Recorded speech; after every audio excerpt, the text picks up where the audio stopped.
Yo, what's good with you? Back in black with another Enlisted video. If you guys are new to the channel and you love shooting games just like me, make sure you aim for that like button and shoot that subscribe button as well. It'll help you find better teammates and improve skill-based matchmaking. At least I hope so. In this video, we're going to be comparing all of the BR2 and BR3 machine guns for the Red Army and Enlisted to see which of them is the best for you in your particular playstyle. Coming up first, we'll be taking a look at the Madson machine gun, which is actually subtitled as the world's first true light machine gun, adopted by the Royal Danish Army all the way back in 1902. Fun fact, this machine gun is still being used to this day by the Brazilian police force, so you can tell this gun really got around, seeing over 100 plus years of service. Quite the pedigree if I do say so myself. Getting into the stats, the damage for the Madson and every other competitor today is going to be coming in at 12 flat like most machine guns you come across in this game. Out to 100 meters, that'll go down to 10.8, which means you can engage targets at any range you see them for the most part. And the same ideology can be applied to all the machine guns we'll go over today, so I won't be going into detail like this again because I hate being overly repetitive. Just understand that the damage profile is congruent across the board.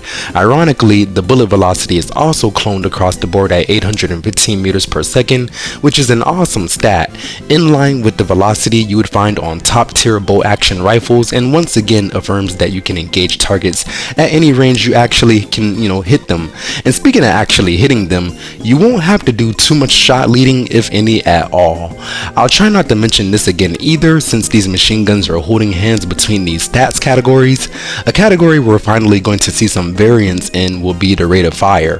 Unfortunately, yet predictably, considering that this is a BR2 machine gun, the only BR2 machine gun in the faction, the rate of fire on the Madson is lowest in the competition, coming in at 450 rounds per minute, which is very much on the slow side. Fire rates this low severely hurt your time to kill if you miss any of your shots, which we will touch on in a moment.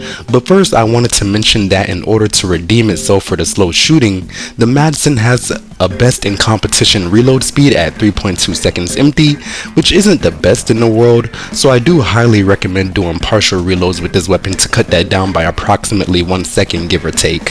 Something that surprised me when I finally looked at the stats for the Madson is that we're getting a best in comp shot deviation at 39, which is crazy to say because that is not a good number at all.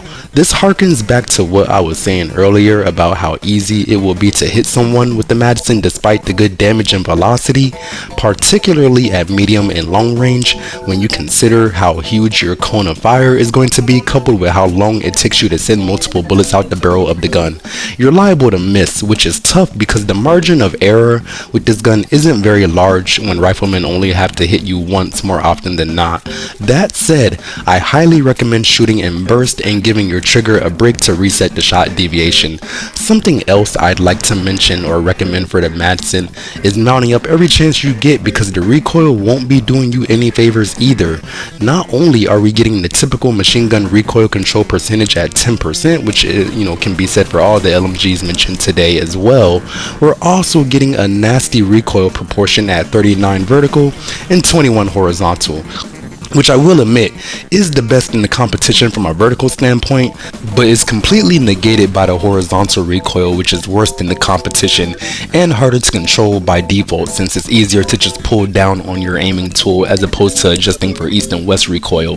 I didn't mention it yet, but we're also getting a pretty deplorable 25 round box magazine too, which I do find to be a little disrespectful, considering that the Madson can indeed hold a 30 or 40 round mag per my research.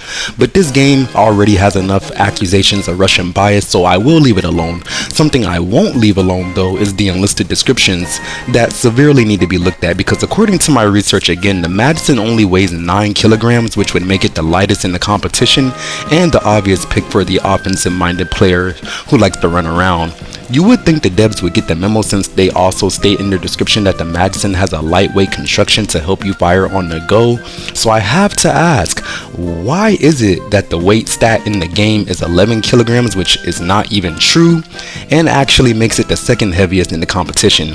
If the Madson was a woman, her feelings would be hurt, and to add insult to injury, the sprint factor is also the same as any other machine gun at 50%, when it should definitely be higher considering how they talk about it. I would be remiss if I didn't have any commentary on the Madson iron sights, and viewers of the channel should already have an idea of what I'm going to say.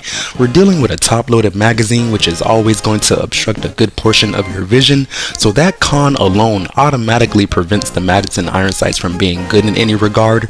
I would say they're average at best, not horrible, just moderately usable, and less so as the target moves further away, especially so if you're not mounted up. Last neat thing I wanted to say about the Madson that it can do that no other machine gun we'll talk about today can is that you can put it in semi-auto, which I would recommend giving a shot if you are, good on the trigger finger, and it will help you make better use of those 25 rounds, which is very limiting.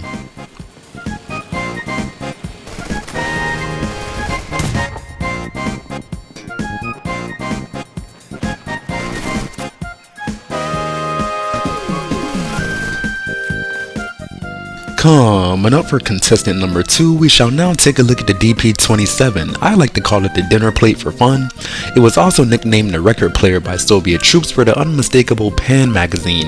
This was the standard light machine gun of the Red Army throughout World War II, and not only was it used by infantry, they also mounted this guy on planes and tanks as well, which honestly would have given me concerns about the size and space, but neither here nor there.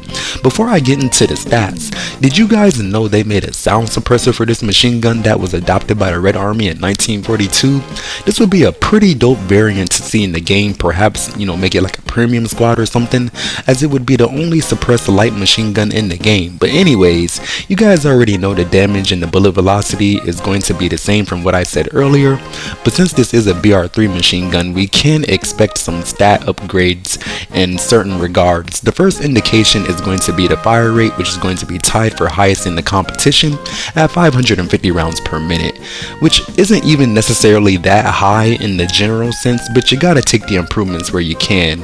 Reason being, we're getting a tier worse reload speed on the DP-27, coming in at 3.8 seconds, so it's even more imperative that you alternate reload before you shoot all your bullets to cut that down as much as possible.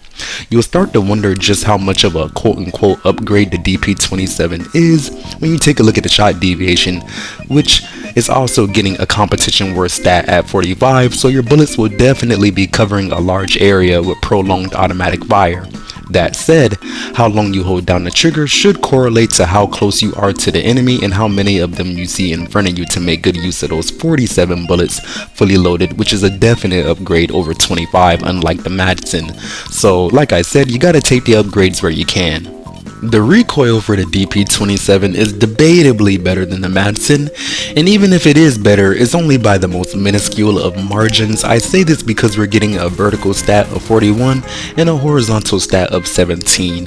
From a vertical standpoint, it's 2 points worse, but that's easier to control, so I'll live with that. Horizontally, it's 4 points better, and like I said earlier, horizontal recoil is harder to control in general, so you gotta take the good with the bad for the slight improvement overall. Talking about the iron sights on the DP-27, ironically, this is also technically a top-loaded magazine, but since it's a flat pan shape, it doesn't impede your vision at all, so you love to see it, pun intended. But aside from that, we're getting a pretty good front post and a rear notch view that makes it pretty easy to line up a target. Just gotta hope that the bullets go straight enough to actually hit. Something you won't like is how heavy the gun is. It's even heavier than the Madson, coming in at 11.8 kilograms, which means it's worse in the competition, or worst I should say, in the competition, and as such you really want to be decisive and calculated with your stamina usage, especially if you're planning to engage targets at long range, because a tired soldier has very wobbly aim, akin to getting shell shocked by artillery or by bombs that were recently dropped nearby your position. Definitely want to invest in that stamina perk for this weapon.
Coming up for our last machine gun of the day, we now gotta take a look at the DPM, which is basically another way to say modernized infantry version of this weapon, or the previous weapon I should say, the DP-27. The DPM was adopted in 1943, featuring a fixed bipod since the previous version often had a detachable bipod that was lost in combat. We're also getting the addition of a pistol grip, which I'm sure helps with the recoil control. Considering how similar this gun looks to the last competitor, you should subconsciously be reminded that the damage and the bullet velocity are the same on this machine gun as well. Even the rate of fire remains the same despite being an upgraded version of the DP-27 at the same 550 rounds per minute. A theme of minuscule improvement is surely going to cast itself over your thoughts, as you'll see the reload speed becomes a smidge faster at 3.6 seconds, which is second highest in the competition. The same marginal improvement can be found in the shot deviation, which clocks in at 44 instead of 45. A stunning difference, I know. Thankfully, the trend continues into the recoil category, as the worst part about controlling recoil gets better with the vertical stat going up to 42, but the horizontal stat going down to 15. Going up one extra point to 42 does indeed give us the worst vertical recoil in the competition, but I live with that because it just means that you'll have to pull down the most with the DPM. Again, I want to mention that we're going down another 2 points for the best horizontal recoil in the competition, which would be the most pressing stat that I am worried about with any weapon, to be honest. So like I said many a times, you gotta take the good with the bad. I'm not quite sure how, but the DPM is also going to take the cake for being the lightest weapon in the competition at 10 kilograms flat, which doesn't even make any sense, you know, from an aesthetic standpoint. But I'm not even going to sit up here and beat a dead horse any longer than I have to. The iron sights on the DPM are also identical to the DP-27, so there isn't really much to add there either.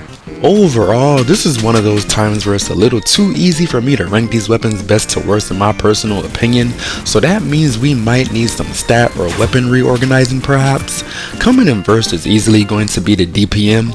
From a horizontal standpoint, we're getting the best recoil stat, which makes this the easiest to control overall. Somehow, some way, this weapon also ended up being the lightest to carry around, so it drains your stamina the least for the offensive minded player. It has the largest mag capacity, rate of fire, and the best aiming experience on top of that as well.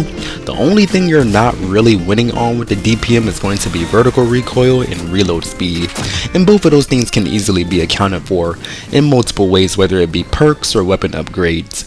Coming in second place, I really wanted to give this to the Madson, but they really fucked her over on the stats, so it has to go to the DP-27, which is just a slightly worse version of the DPM. I don't think I really need to elaborate on that one, but what I would like to elaborate on is why the Madson is coming in last, and what changes I would like to see because of that. And yes, I do understand it is a BR2 machine gun, and the only one Russia has at that, so you kind of just have to shut up and deal with it for the most part. But my thing is, there should be some outstanding feature on this weapon besides being the only BR2 machine gun. Further elaborating on my complaint, the Madson is literally lighter than the DP machine gun, so I'm imploring the developers responsible for gun balance to correct that at some point. Maybe consider a higher sprint factor as well to help with the offensively minded players, since we're already suffering with a 25 round magazine as well, and you guys didn't want to give it the 30 or 40 round magazine, I guess for fear of making the weapon too OP for BR2. The last possible tweak I would consider making to the Madson is a higher recoil control percentage, since the vertical and horizontal stat is so bad and the gun doesn't really have much else going for it. At least that way players who are good at controlling their recoil can use it better. If none of this is considered, at least consider adding the Lewis gun to the tech tree for BR2 Russia for more variety and trade-off purposes. But what do you guys think? At the end of the day, these are just my personal opinions. I am hoping with the combination of my gameplay and my explanations, you can decide for yourself how many Madson machine guns you want to buy and upgrade, and what BR3 LMG is best for you to spend your silver on buying over and over again and upgrading over and over again as well. If you made it this far in the video, let me know by aiming for that like button and shooting that subscribe button as well. Help you find better teammates and improve your skill-based matchmaking. I am curious, would you guys also consider making any changes to the Madson machine gun, or would you support adding the Lewis machine gun to the tech tree for BR2 Russia? Let me know down there in the comment section. Thank you guys again for watching. I do appreciate you very much, and I hope you guys have a lovely rest of your day. Black Guy out.